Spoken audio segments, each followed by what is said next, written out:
I'm J.R. Pandy, the No BS Gardener, and today we're going to talk about roses and how to get them healthy and have amazing blossoms. So I've got a couple here. This guy actually is a Mr. Lincoln rose. I love Mr. Lincoln. It's a big, vibrant red. The blossoms are very fragrant. A great, great plant. You'll notice that it's pretty clean, does not have any disease. Roses like to be fed. I love rose tone fertilizer by Espoma. All organic, every 6 weeks, take a handful, put it around the roses. They're going to be outstanding. What happens with roses, you don't fertilize them, they become anemic. They're more apt to get insects, disease, fungus, mites, everything. So, number one is you have to fertilize your roses. That's a given. Number two, Bayer makes, it's called All-in-One Rose and Flower Care.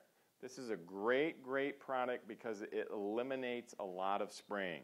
Roses, old school method, you needed to spray these at least a week to 10 days. And you'd use a combination of a fungicide for diseases and an insecticide for insects.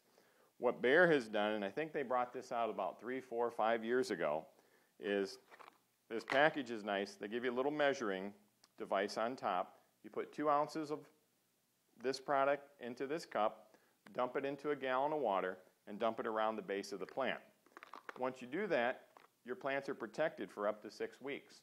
So mark on your calendar, you're going to do it again in 6 weeks. This is a 40-ounce bottle, so it's going to allow you to do 20 roses or 20 applications. So this is a great, great product. Now Bayer also, that's their liquid form. They also this year came out with a granular form. What's nice about this is it has an insecticide. It gets rid of bugs. It has a fungicide. It'll prevent diseases. And it has a little fertilizer in it. It's a symbiotic relationship between the fertilizer and the active ingredient for insects and disease. One helps the other. But I don't think this is a strong enough fertilizer to really get the blossoms that you want out of the plant. So that in conjunction with the Espoma Rose Tone, you're going to have outstanding plants. So now we need to talk about pruning roses. The mainstay of any plant out there is to procreate.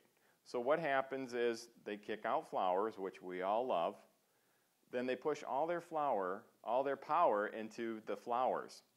So you'll see that there's a dead blossom or it's done its bloom. We really need to remove these. When we do that, it pushes the power back into the plant and it'll create more and more flowers.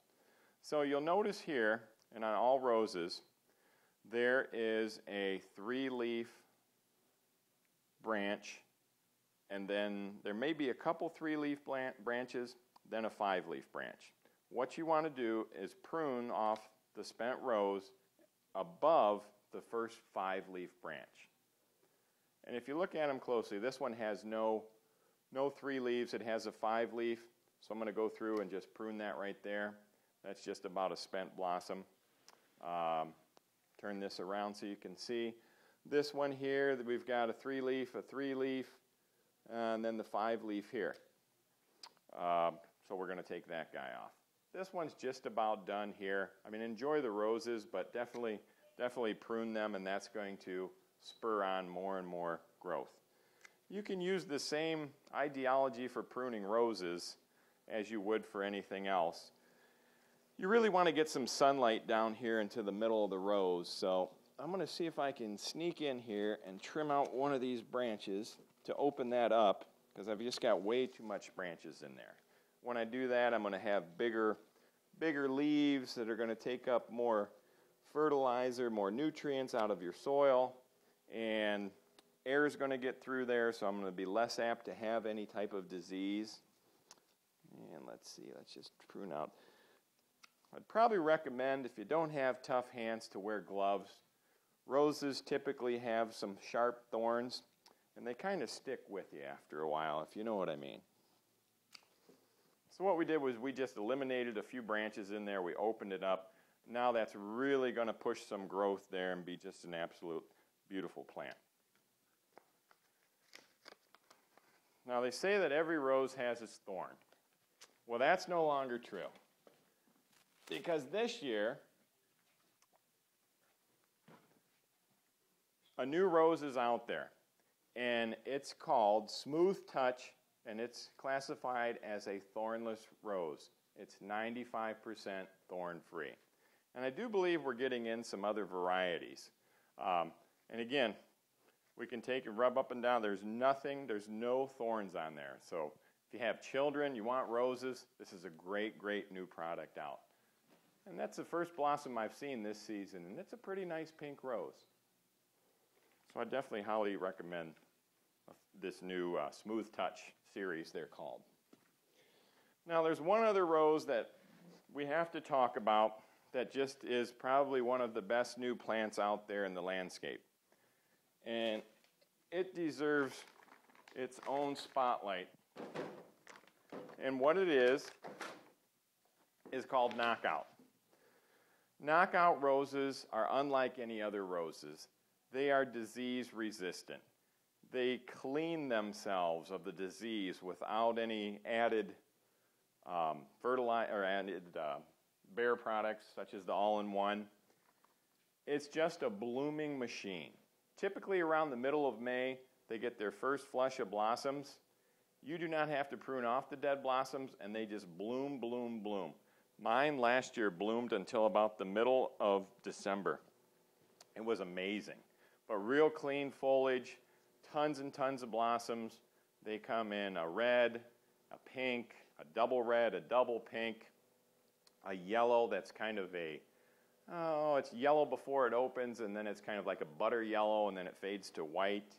There is one called Whiteout, not as strong as the other ones, but still, worthy of the Knockout name. They call it Whiteout.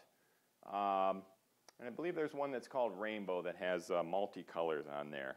But just these roses are absolutely amazing. Another sport off of a Knockout was developed, which is called Home Run. Home Run has a deep, deep red flower to it, darker than this, with a yellow center. And the new one that's available this year is called Pink Home Run, which is a real deep pink with a yellow center. Same Knockout family, same disease resistance, same florific nature. So those are really, really great plants, blooming machines. When we put these in the landscape, there's tons and tons of people that give us compliments on them. Our clientele says that they get just so many people asking, what is that plant? I mean, it's really a showstopper. So that's all for today on the No BS Gardener. And keep watching because we'll be back with more gardening tips.